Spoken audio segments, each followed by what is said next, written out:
Another season of anime has come and gone, and with it, another crop of anime full of Yuri have completed their runs, or at least made significant progress since I last spoke of them. Rather than wasting any time, let's dive right in. Again, there'll be minor spoilers where necessary, so use the timestamps in the comments if you wish to avoid those. As with last time, I'll begin with shows that have clear Yuri elements, but which I won't recommend on that basis. A mostly anime original episode of Hiroaka this season featured a number of prospective heroes from what seems to be an upper-class all-girls school. As you'd expect from the stereotypes about those kinds of places, all the students seemed quite into their leader. Which is more than fair, really. I certainly get the appeal. Nonetheless, this obviously isn't the show to come to if you're invested in getting any serious Yuri. The same is true for Attack on Titan Season 3. Its lesbian was killed off already, and its other lesbian, won't go down an amazing road if you know about the manga spoilers.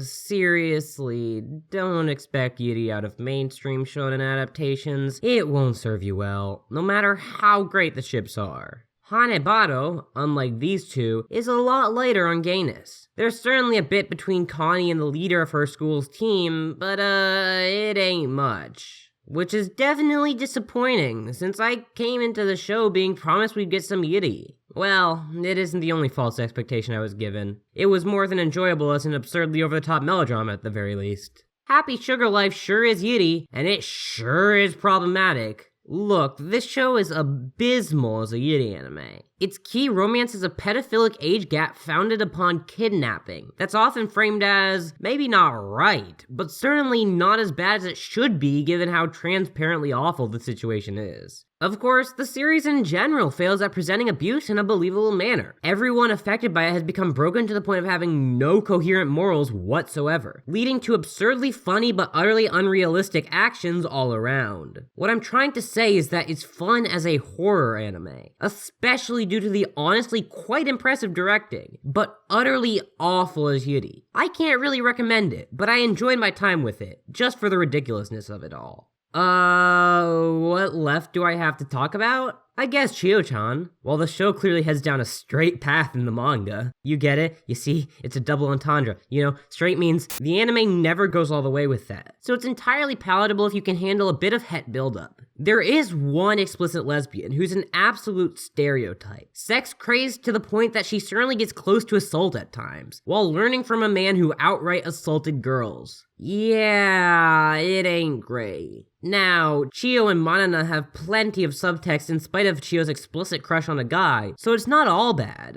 but I definitely can't recommend the show, even though I by and large enjoyed it quite a bit. Do I have any others I won't recommend? It's not Yuri at all, but Banana Fish is gay enough that it's definitely possible you'll like it. I have little interest in MXM series, and it's still a great time for me. Mana continues to have a crush on Neko Musume and Kitaro. Otherwise, nada. I'm sure there's some series I forgot to mention, but I won't spend too much time dwelling on that. On to the recommendable works. Let's begin by returning to the little girls shows I praised to high heaven last time. They're still doing great. Emiru and Ruru continue to be absolutely adorable in Hugto Precure, remaining strong as the Precures of love. Homare's crush on Harry became more prominent over the last season, but she recently accepted that he's in love with someone else, so you're still free to ship her with one or more of the other cures if you wish. Really though, the recommendation is for Emiru and Ruru, who I'll never fail to adore. Please support these wholesome girls in their quest to spread love. There's gay boys too, if that's what you're into.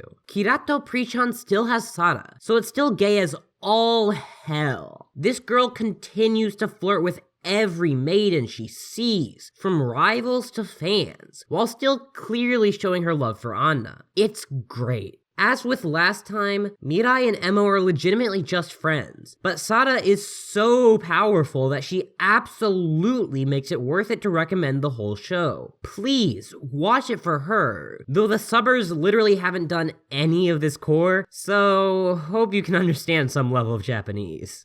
Lastly, as these go, there's Aikatsu Friends. This is the best of these three works, and also the gayest. Friends pairs are not always indicative of romantic interest, but they sure are an awful lot of the time, especially our lead combinations of Pure Palette and Honey Cat. Over the last 13 weeks, they've developed a lot, coming into their own, not just as idols and characters, but as members of relationships, helping each other out and demonstrating the value in having each other. It's absolutely adorable, and one of the best shows airing, straight up. I've gotta get to the original Aikatsu ASAP.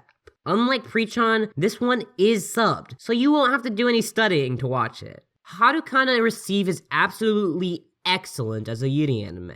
If you can get over the little quibble of its main couple being first cousins, and it's understandable if you can't, then there is no reason not to watch it. Sure, the fan service can be a tad much at times, but Haruka and Kanata are so good for each other. Haruka even confesses! And no, heteronormative internet dudes, this was not an I love you as my cousin confession. She was told what this meant and made no effort to walk things back. Somehow, these two's gayness is outclassed by the casual intimacy of Ayasa and Narumi, with the latter, I might add, being referred to explicitly as Kanata's ex-girlfriend multiple times, and by Akari's love of the athlete mommy. Yeah, this show is gay as shit. Again, if you can handle the cousin situation, it's a must-watch, especially since it's a great sports anime as well. Jashin-chan Dropkick is perfect. No, really. I mean, it has plenty of gore, especially early on, so if you can't handle that, I wouldn't watch. But it is absolutely hilarious, using its character dynamics perfectly, frequently breaking the fourth wall. Just damn, this is easily the best comedy this season, maybe my favorite of the year. At first, you'd expect the Yuri to be between Jashin-chan and Yurine, and I won't deny that there may be a touch of tension there, but really, it comes from Jashin-chan and Medusa, the sweetest little demon ever to come from hell. This relationship certainly can't be called unproblematic, with Jashin-chan constantly using Medusa's love and goodwill as a way to enable her awful lifestyle and personality, but I can't help it. They're so cute. At times, Jashin-chan even makes it clear that she really does love Medusa back. I'm sorry, I might be trash, but this show is great, for Yuri fans and comedy lovers alike. Please watch it. Revue Starlight is inspired by Takarazuka, and as an obvious result, it's gay as all hell. Mahiru yearns for Karen, who's mutually in love with Hikari, though I'd support the three of them getting together more than readily. Claudine and Maya's heated but ultimately loving relationship is excellent. Nana and Junna have the least going on, and they still serve as wonderfully domestic roommates. Also, Futaba and Kaoruko are literally dating. Watch this show. You will not get another outright Yuri anime this year that even approaches this in quality. Okay, so you might, but you still better give it a shot. Also, read the Overture manga. It's got even more sapphism to savor. Planet With is excellent all around, and while it doesn't have a ton of Yuri, it's got a good bit. Haru and Miyu are clearly into each other, confirmed when one of them explicitly sees the other as their prince. Some spoilers here, but as they get older, they grow into a perfect duo. College-aged lesbians who enjoy teasing their resident punching bag. Seriously, if you think they're actually into Soya and not each other, you don't know what you're talking about. Can I say to watch this just for them? Normally I wouldn't, but here I will, mostly because I love the series so much. It'd be my anime of the season in a weaker season, and will certainly pop up on my end of year list. Lastly, we've got Yama no Susume Season 3. Naturally building upon what the series had already done until this point, the season begins with Aoi and Hinata climbing a mountain for lovers, and it doesn't stop there. While the eventual second attempt at Fuji is a key background element, the real arc for this season is Aoi's opening up to those other than Hinata, and the latter girl's feelings of jealousy and fear that result. The degree to which Hinata cares about Aoi above others feels distinctly romantic, and shots where they pose like they're marrying don't do much to diminish that impression. This is subtext, certainly, but it's not remotely hard to read, especially when you throw in the scene in the finale, which is clearly framed as a confession. You've gotta watch the previous seasons first, but it's worth it for one of the best anime of all time. Please grant us a season 4, seeing us again as you said you would. Before I overstay my welcome, let's end things here. Remember to keep yearning for Yuri.